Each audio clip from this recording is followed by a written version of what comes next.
కాంతని సతి అగ్నితప్తమైనది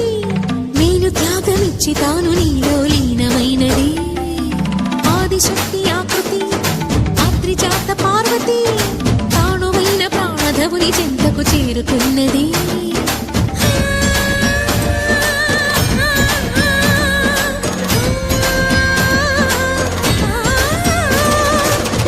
భువికి తరలించేలా ధరణి దివిని తలపించేలా